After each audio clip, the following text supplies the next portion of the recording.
Okay, so the ultimate Amiga experience on Raspberry Pi 4 has just been updated, and this is incredible. This is Pimiga 2.0, and I really love it. If you go over to Chris Edwards Restoration, have a look in the comments. There is a download link in there. That's the only official place to get this. He's the creator of Pymega, and thanks to everybody who's been involved in this project. It is incredible. And there's a very nice screensaver there.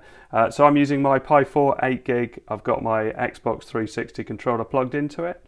So let's switch into screen capture and have a look. So this image is suitable for the Pi 4 and the Pi 400, 2 gig and above. So when I capture game footage, I generally will put the audio out through the 3.5mm connection.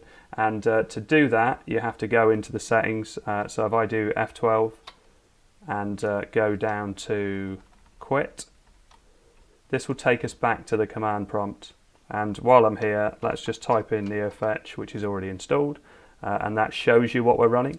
So for the first time, Pymega is built on 64-bit, and it definitely seems to make an improvement. Everything I've tried has been really, really good so far. You can see that it's overclocked to 2.1 gigahertz. So if you haven't got any active cooling, you might want to disable that overclock. And to do that, you'd need to go into the config.txt, sudo nano /boot /config.txt. And you need to hash out the lines that contain the overclock, which is these two. Overvoltage equals 6 and arm frequency equals 2100. So basically if you put a hash, not that one, yeah, if you put a hash in there, mine's shift 3 on my keyboard, that will disable that overclock. If you save that, that will then mean that you're running at stock 1500 on a Pi 4 or 1800 on a Pi 400. But I'm going to use the overclock because I've got the Ice Tower cooler, which definitely works really well and works absolutely fine at 2100. So let's Control X and yes and enter to save that. Not that I made any changes. So the first thing I tried was to get the audio running through 3.5mm without reading the instructions, and Chris tirelessly tells people to read the instructions. It is contained within the zip, so when you unzip it, have a look at those instructions. There is loads and loads of useful information in there. So the first thing I did was went to sudo raspi config and figured I'd change it in there. And you can see you can pick headphones and finish, but that isn't enough. There is an extra step you need to do to make it come out of the headphones, and to do that we need to type in sudo nano /etc /asound.conf, and we need to change the card value to 1 on both of these. Now you're only doing this if you want to get the 3.5mm jack for audio, or on the Pi 400, I believe this is the same. Again, read the README. You need to do this to enable USB audio. Because the Pi 400 doesn't have a 3.5mm jack, the USB audio would be the other way of doing it if you've got a monitor that doesn't have sound. So Control X, yes, enter, and that saved that. So I can reboot now, turn my speaker on. Battery 50%. And if we want to test the audio, we can go down to say, and we can tap something in. Here we go. Please like and subscribe. Yeah, very nice. And it looks like you can change various different values in this if you want to as well to get a different voice. And I've left it on while I edited the first part of this video, and as you can see, it's quite a cool screensaver. So let's come out of that and close these bits down. Oh, we're going to do something else. And there are loads more things on here, but yeah, I want to have a look at Chris Edwards' video because he explains all of it. I mean, he spent so much time on this and so much attention to detail and everything. It is incredible. I'm really just going to concentrate on games. So if we go down to the bottom bit where it says iGame, I can double click on this and you can see it comes up with a list of 4,841 Amiga games. There are other games on here. There are various different PC games and other sort of retro games, but I'm not going to cover that. Chris covers it in his video, so I'll let you watch that one. But there's a few things I really like about this that have been improved. So favourites is working now. So say for instance you pick a game that you want, and you can see there are loads of it here. Look. So 3D World Tennis. Look.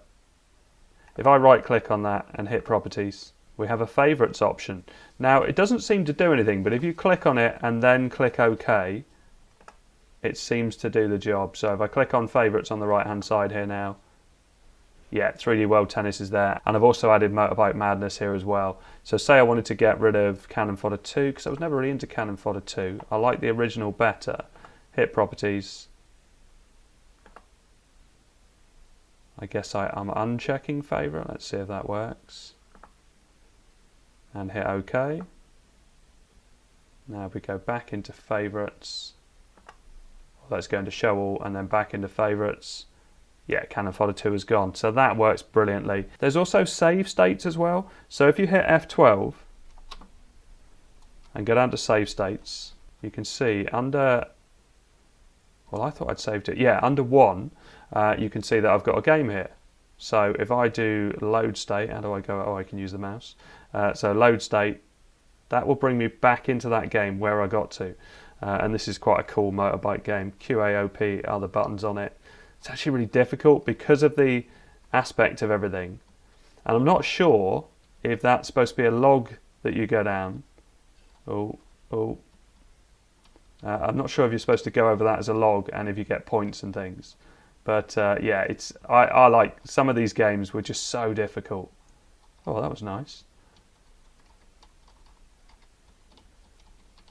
There we go. I don't know if there's an end to it. Oh yeah, there's like there's a bridge or something down there. Can I go on that surface? So let's quit out of that. F12 takes you out of the game, and let's just quit that.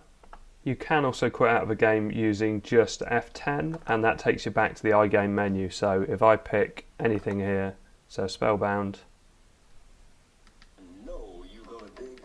so you can hear the audio's coming through. If I hit F10, that's a bit loud. It takes you back to this menu, and then you can just pick another game. So Wolfpack.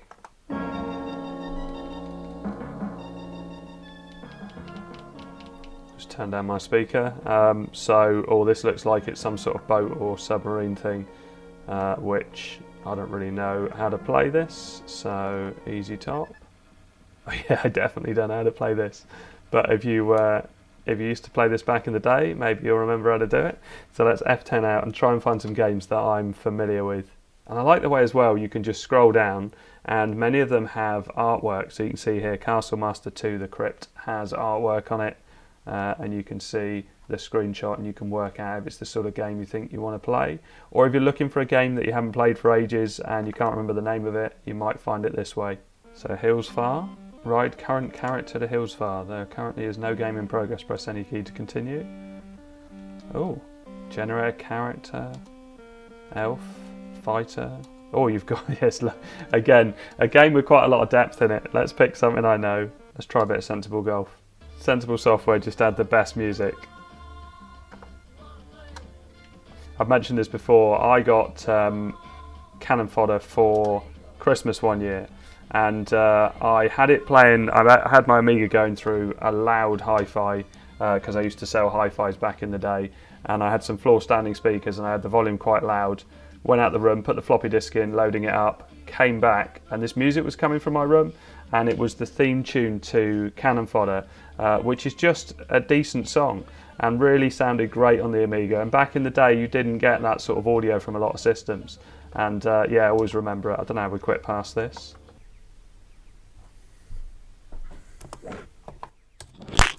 Okay, so I've just clicked on Silicon Dreams, which is a text adventure. So let's pick the first one, Snowball. Yeah, I don't know if you've played text adventures before, but they are very good. Sometimes you get graphics. I don't think this has graphics even. So it is dark. You cannot see. What now? Open eyes. There is nothing here worth opening. What now? Look. It is dark. They did say that. So let's go north. Okay, do I have to type north? Maybe. Oh, yeah, you notice a lever beside you. What now? Pull lever. There you go. The lid above rises, a light comes on, and a low voice murmurs beside your head. Kimberly, please lie still while your metabolism stabilises. I won't go through all of it. There's quite a bit there. Yeah, I do like text adventures. They are very interesting the way they do things. Right, oh, space to continue. Oh, there you go. So there is graphics in here. Right, so F10 to quit out of that. So Sensible World of Soccer, let's just pick some random teams. Just a great game, and yeah, it looks brilliant on this. Looks like it's the screen is scrolling nice and smoothly as well. Oh, and the speed is good.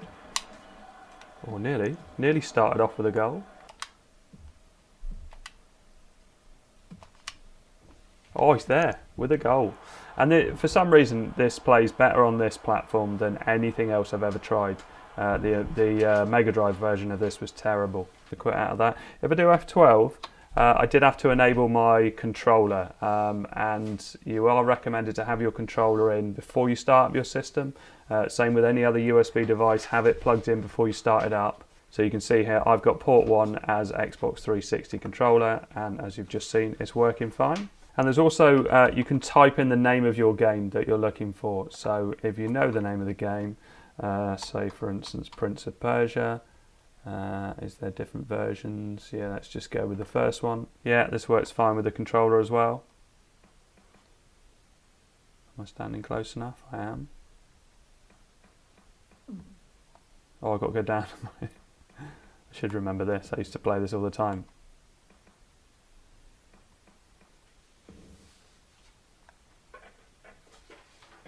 So here, how do I walk forward? Do I press and hold? Yeah. And then drop down. Nice. Oh, but I've got to go this way, haven't I? Because I've got to get a sword. Yeah, so as you can see, works brilliantly. The graphics are great. There's no glitches. The sound is great as well. Yeah, perfect. Got all these different options you can have here. Look, unlimited energy, unlimited times, all sorts of things. Oh, it's fast. Oh. Yeah, I'm terrible at this. Definitely working alright though. I'm not sure if I've tried this stun runner. Oh, it's fast. Am I playing this? I am. Oh. And all these games so far seem to be working absolutely fine with the controller. There's only one button on the Amiga. Although CD32 probably had more than one button. I never had one.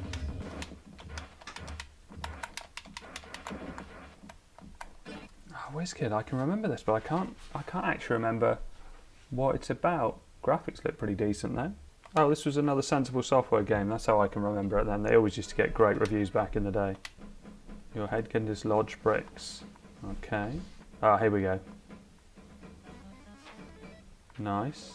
So a bit of pinball. I know people are into their pinball games, and the Amiga was a good platform for those. Let's try beatbox. Okay, so there's left and right shift buttons to do the paddles.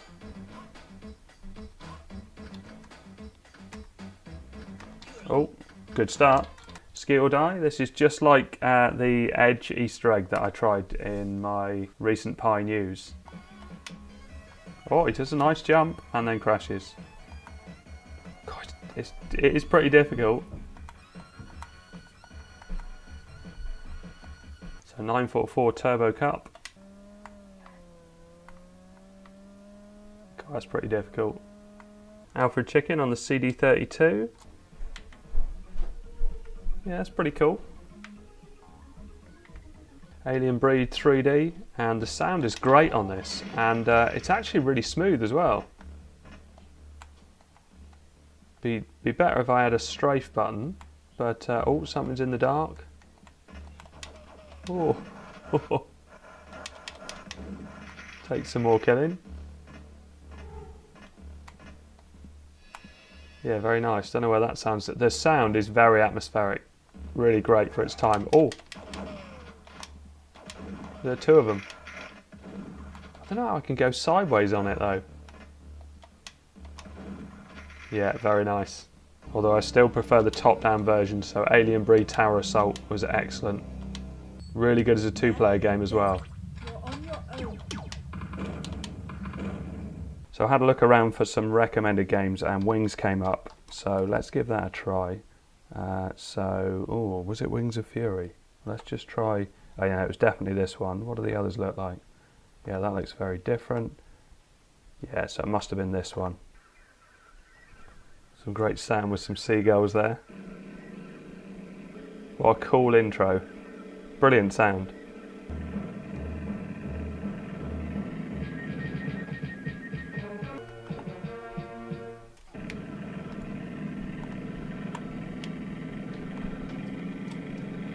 Oh, okay, my joystick wasn't working and I just pressed the wrong button on the keyboard. Let's try that again. The presentation is amazing. Oh, it's fire.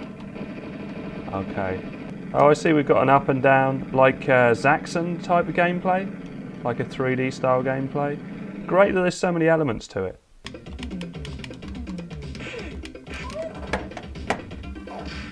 Shadow of the Beast always looks very nice. And my controller wasn't configured. This is the next day and it wasn't configured, so now I've configured it.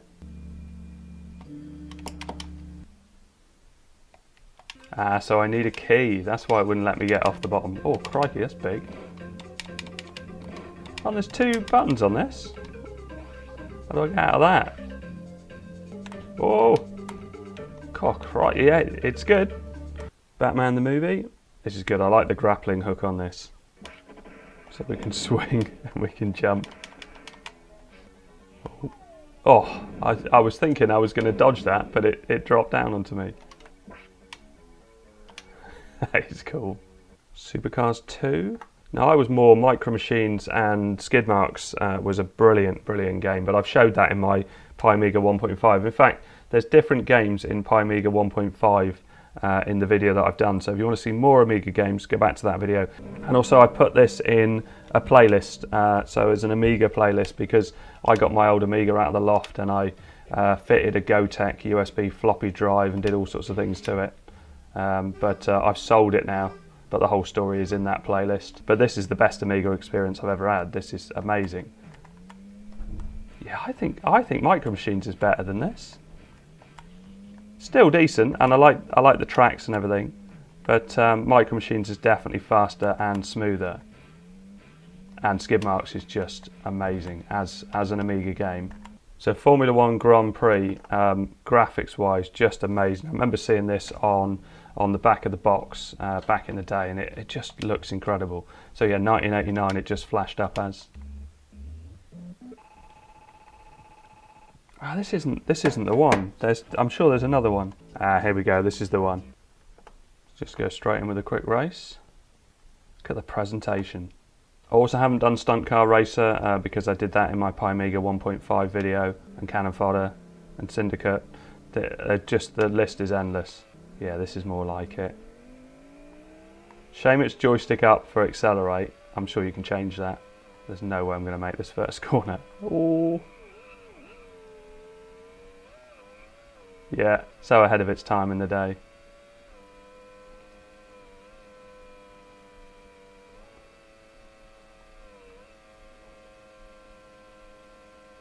Right, last one. Let's try a bit of Dune 2, which is very sort of Command and Conquer style.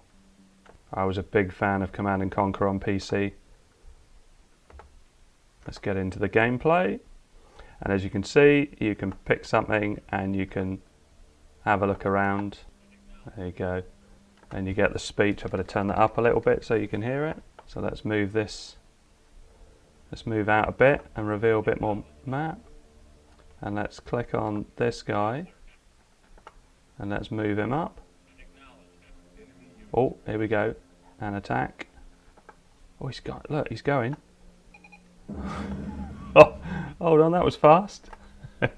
Anyway, I want to show you the folder location. So what I'm going to do, shut this down, boot up in Twister OS, and I'll show you where you need to put the kick ROMs. So let's quit out of that. So let's do F12 and go down to shutdown. Okay, so I booted up Twister OS. I'm just going to pop my SD card in so that I can show you the location of where to put the kick ROMs. So everything's on here, but the only thing that isn't is the kick ROMs, and they can be downloaded from the Google Play Store. So that's all started up. So let's go into screen capture. Okay, so somewhere on the Google Play Store, and you can do that on an Android device.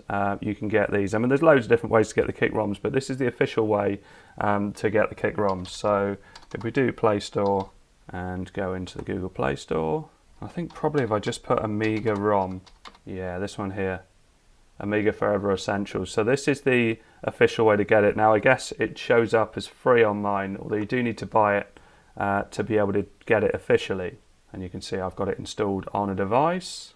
So Amiga Forever Essentials for Android installs the original system ROM files to run Amiga OS versions, and you can see various different versions on there. The one that you need has to be renamed, and it has to be in exactly the right location. So we go to the SD card. So here's the folder locations. You can see there's a partition called Kick, and that's where you need to put it. So it needs to be called Kick31A1200.ROM. It is case sensitive, but you will find something that looks similar to that name-wise on that download from the Google Play Store, and you need to just change it to Kick31A1200.ROM. If you want more details, obviously Chris Edwards' videos goes right into this, but I wanted to show exactly where that folder location was because he didn't zoom into the screenshot, and I thought this might help. Anyway, brilliant work by Chris Edwards and everybody else who's been involved. It's an incredible project and just the best Amiga experience you can have. So thanks very much for watching. Please like and subscribe.